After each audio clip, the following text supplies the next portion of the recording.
जनमानस में सुपर्णखा का छवि राक्षसी का है। नरसंहार की वजह से वह घृणा की दृष्टि से देखी जाती है। सैकड़ों वर्षों तक तपस्या करने के बाद भी ऋषि मुनियों को भगवान के दर्शन का लाभ नहीं मिलता, परंतु सुपर्णखा के उनके दर्शन के साथ साथ उनसे बात भी की और श्री राम ने उसकी लक्ष्मण से भी बात करवाया।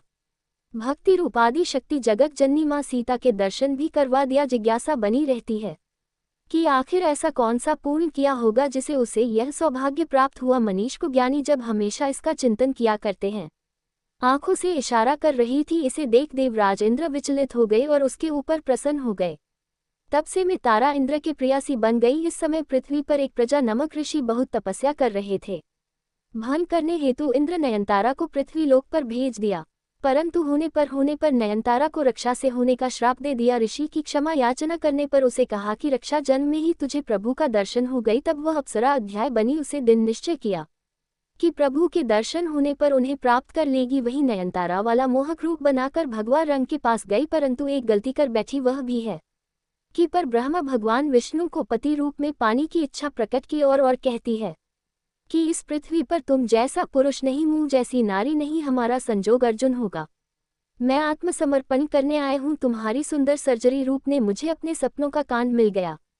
मुझे गंधर्व विवाह रचाओ और भार्या के रूप में स्वीकार करो। पर ब्रह्म को प्राप्त करने की एक प्रक्रिया होती है। भक्ति या बैराग के सहारे पर ब्रह्म को प्राप्त किया जा सकता है, लेकिन सुप्रभात भक्ति रूप माँ सीता और बैरागी रूपी श्री लक्ष्मण जी के पास ना जाकर राम अवतार विष्णु के पास चली गई। यह उसकी सबसे बड़ी गलती थी। वह तो शीतल श्रीराम के पत्नी बनकर भक्ति को ही अलग कर देना चाहती थी। इसके अलावा को प्राप्त कर सकती थी, परंतु को भी ना कर अर्थात बैरागी रूपी श्री लक्ष्मण के पास भी ना जाकर और अहंकार में आकर सीधे प्रभु के पास चली गई। उसमें अहंकार हो गया। वह कहती है, संपूर्ण संसार में मेरे समान कोई नहीं। इसका अर्थ हुआ कि समस्त संसार में आपकी पत्नी बनने लायक मेरे समान कोई नहीं है। अहंकारी को प्रभु मिलन संभव ही नहीं हो सकता।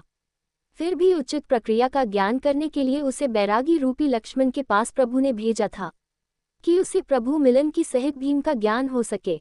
बैरागी लक्ष्मण ने सोचा कि राक्षसी को बैग तो आ ही नहीं सकता, अतः उसे पुनः प्रभु के पास भेज दिया।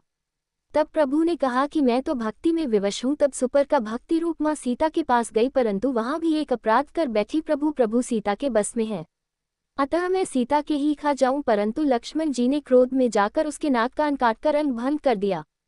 प्रभु के कार्य को पूरा करने के लिए उनके सहायिका बनाकर प्रभु के हाथों से घर दूसरा रावण, कुंभकर्ण, मेघनाथ आदि राक्षसों का मरवा दिया।